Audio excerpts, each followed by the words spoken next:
What's going on, guys? It's Brandon back here without the hat today. I already made a video previously with the hat, so I thought, why not take it off?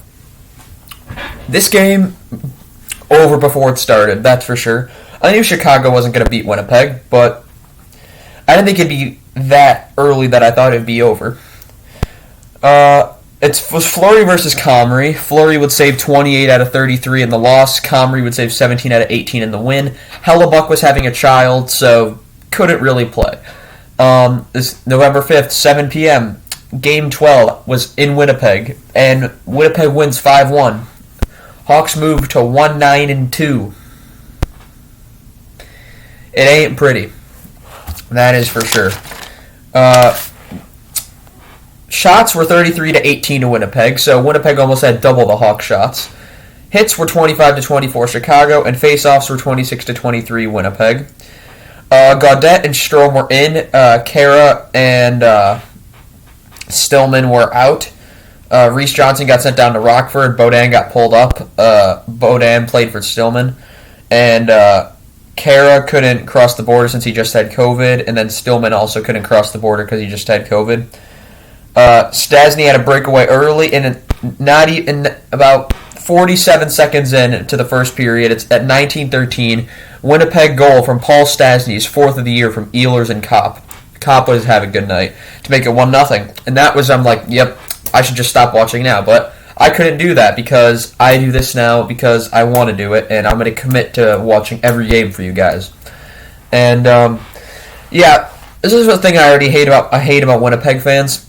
They were already chanting Fleury. Like, it's a breakaway goal. I mean, if it was one where he shot it from center ice and it went in, sure. If it was one where it just snuck in like he thought he had it and it went in behind him, fine. But it's a breakaway goal. Like, there are times for chanting in hockey, and there are times that are not supposed to be chants in hockey. This is one of them. Like, I'm not even being biased here. Like, when Joe Thornton got stripped of his captaincy back in San Jose, how many years ago was this? Maybe after 24, so maybe 2015, so that 2014-15 season, when they're chanting, "Who's your captain?" That's just, I get you're trying to poke fun, but that's just beyond not okay. And then when Philadelphia fans were chanting, like, after Patrick Kane's assault allegations, "She said no," that's another one that's just like, why the heck are you doing that? There's just no place in the game for that. And okay, so move on. That just really annoyed me. I apologize. 18:05, Chicago penalty to Hardman for tripping.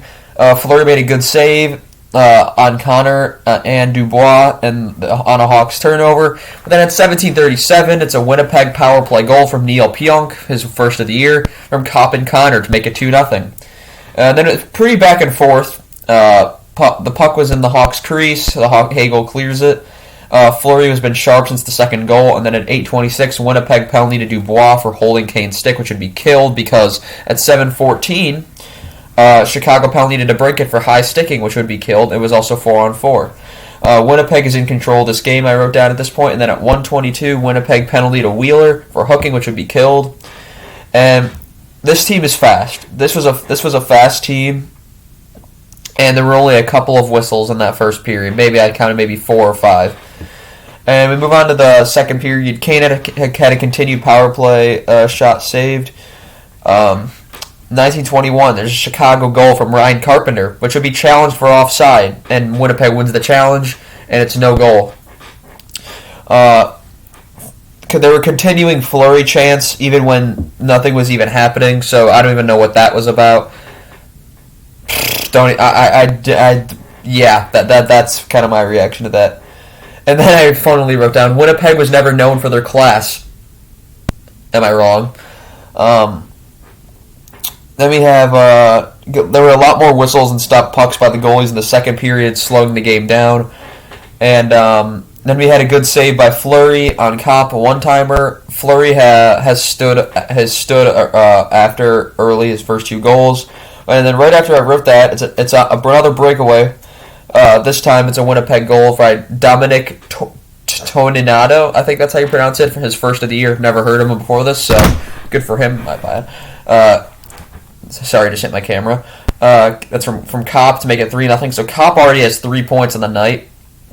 And then at 4:43, it's a Winnipeg goal from Kyle Connor from Svechnikov and Schmidt. This is Evgeny Svechnikov, not Andrei Svechnikov, his brother superstar. That would be his 8th of the year already, so he's having a good year. And at that point, Fleury was pissed off. He smashed his stick, but he stayed in the game. He didn't break his stick. Fleury has had no help. Defense was useless. And there was a scrum right before the end of the third because there was a 45 seconds, and Chicago penalty to Strome for cross-checking, which would be killed. And then on that Winnipeg power play, there's a Chicago shorthanded goal from Mackenzie Entwistle on a 2-on-1 from Doc and Jones to make it 4-1. And that was Jones' 10th assist of the season, so he's got 10 points, 12 games. He's been playing pretty good offensively. Fleury made a good save, not much going on, back and forth, turnovers, blocked shots, not much on net. Fleury saves saves a Wheeler breakaway. Scheifele, I didn't even know was in the game until the announcer said they want to get their big guys out here just to put the game away. And I had not seen Scheifele up to that point. I didn't even know he was playing. I completely forgot he was playing because he just had not done anything. Gaudette had been active in the third. He was he was getting the puck on net a little bit and being physical. Evgeny Svechnikov nearly scores, and then Winnipeg just dominating. Fleury standing on his head. He deserves so much better than this. But before that, they'd even keep chanting Fleury, and then Nikolai Ehlers goes around 3 guys in a fantastic move, and at 5:57, it's a Winnipeg goal from Ehlers. It was unassisted to make it 5-1. Beautiful goal. And off another neutral zone and defensive zone turnover. So, yeah. The Hawks had a chance that bounced wide, and that was it. I credit this game fully and to Winnipeg. Winnipeg is a dangerous and fast team now, and I feel like they were just about what I expected them to be coming into the year. Kopp was really good. He had a 3-point night, 3 assists. Scheifele I put down didn't exist because I literally didn't see him. Morrissey was good at drawing penalties, I noticed. Morrissey was playing pretty well, just drawing penalties on the Hawks. So I credit him that. And just over before it started. That's how I can describe this game. There's really not much else to say about it. Yeah, I don't really know what else to say, so I'm going to leave you guys with that. If you have anything new on here, Arizona won a game last night. Unfortunately, it was against Seattle, so I was not really happy about that. Detroit moves up, Toronto, Tampa moved up, Buffalo moved up. Actually, Buffalo moved down. Minnesota and Nashville are just kept switching off. Colorado is losing games right now. I don't know what's going on. San Jose and Anaheim keep switching off. Vegas and LA keep switching off. Edmonton and Calgary keep switching off. Florida beat Carolina, so there's no longer an undefeated team in the league, and just as I presumed, Florida can be now proclaimed the best team in the league, as I've been saying since the end of last year, and no one would believe me. Everyone's like, no, Tampa would win the division. Tampa lost 5 of their main players. They're not going to win the division with a line and 2/3 gone. Sorry, I just need to say that, because people were so obsessed with Tampa. I know I've mentioned it before. And then this division is just chaos. Every single day, the Penguins will be down here today, and tomorrow they'll be up here. I'm calling it, because that's just the way this division works. Capitals have been falling a little bit. Hurricanes, Rangers, Blue Jackets have all been pretty stable. Other than that, that's all I have for you guys today. Thank you guys for watching, and I'll see you all next time. Goodbye.